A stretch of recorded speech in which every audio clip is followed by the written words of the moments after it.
Hola, ¿cómo están? Lo mío es conectarme a través de la comida con nuestras raíces.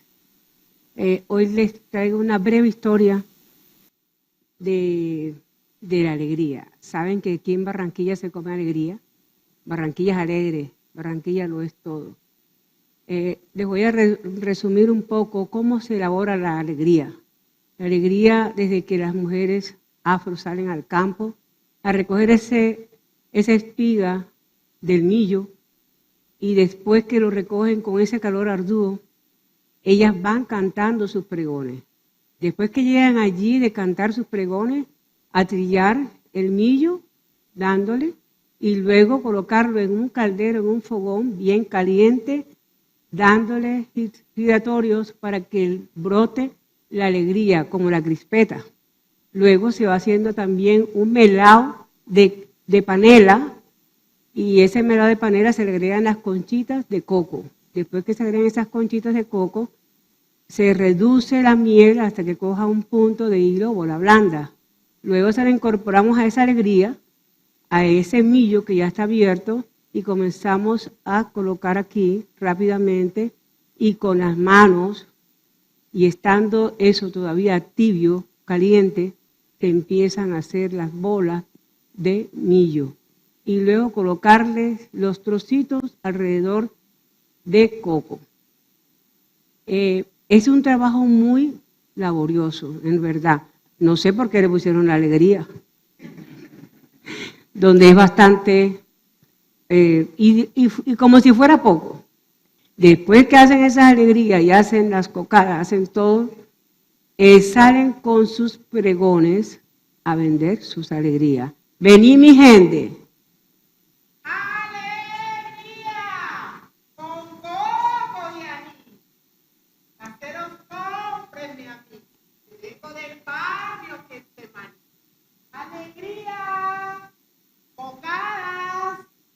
Me guardas dos. Claro que sí.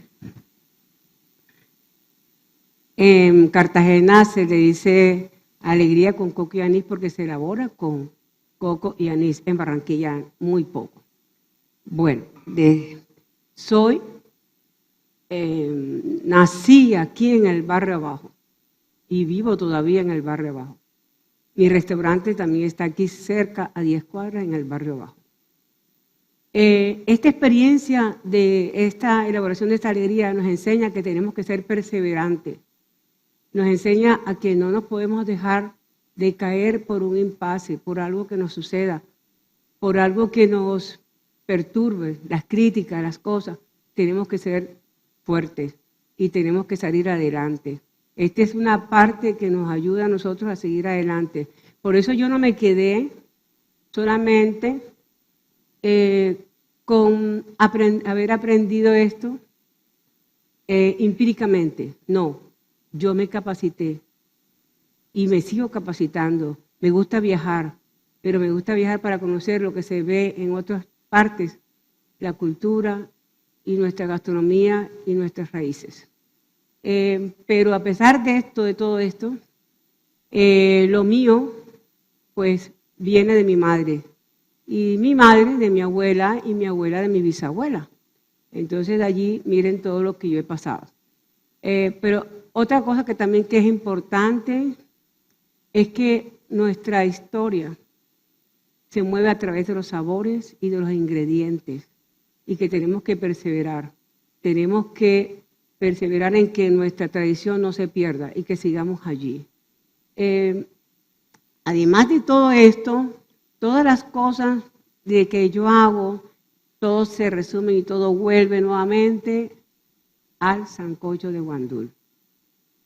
Y ustedes dirán, bueno, sí, vuelvo porque en verdad el guandul nació de la madre de África. Todas esas mezclas que lleva el guandul, como lleva la yuca, el ñame, lleva el maíz, lleva también ese amor que se le ponga a ese plato, es lo que está dando un resultado genial. Un resultado que en realidad a veces cuando estamos en ese sazón, que en el barrio abajo, y todas las personas dicen, en el barrio abajo, en la cocina, en el patio de Josefina, se produce una sazón buena. Pero ¿saben por qué? No solamente tenemos que en cada paso que demos, o sea, en cada paso que evaluamos nuestra cultura, nuestras raíces, le tenemos que colocar mucho amor para que sea un éxito. Cuando mis clientes llegan allí, yo los veo y veo que hablan de un recuerdo de una tía, me recuerda este sancocho a mi tía, me recuerda este sancocho a mi mamá, a mi abuela. Ese es algo que nos hace saber de que a través de toda esta experiencia, a través de los aliños, de los ingredientes que son tradicionales, como el ajo, el comino, la pimienta, y también el reahogo, que es hecho de cebollín, de una cebolla pequeña y de ajito pito. Por el barrio abajo, donde está ahora mismo el estadio Tomás Arrieta, o ahora el Edgar Rentería, en esa parte me dice mi mamá que los chinos sembraban mucho el cebollín, el ají y tomate. O sea, los chinos también influyeron, por eso las raíces influyen también en nuestra construcción de ese valioso plato. Entonces, fíjense ustedes que cómo se mueve esto. No me he quedado allí solamente inquieta, me quedo en que para mí es una experiencia agradable, una experiencia que se vive, una experiencia que uno siente la emoción de aquello que está haciendo. Es algo maravilloso. Entonces, en Barranquilla, como les decía yo, que es una ciudad hermosa, la alegría allí también se come. La alegría, y además de la alegría, las historias de los saberes de nosotros. Y también valoro también a aquellas personas que de una u otra forma pues se han comprometido con esta gastronomía, las matronas principalmente.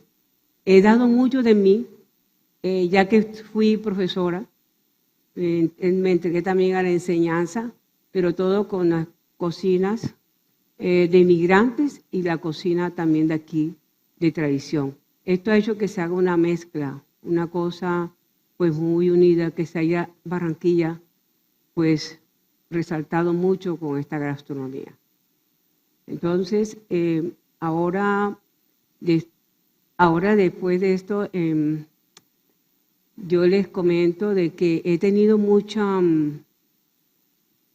alegría porque además de esto, de lo que yo he dado, tengo aquí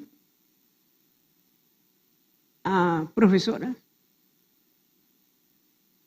que han aprendido y seguiré enseñando hasta que Dios me recoja y deje de hacerles el sancocho que se mueve en el barrio abajo.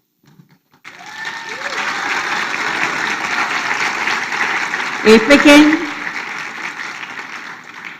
pequeño porque el tiempo es corto. Tenía que hablar un poquito más, pero se redujo el tiempo. Pero para mí los espero en el barrio abajo.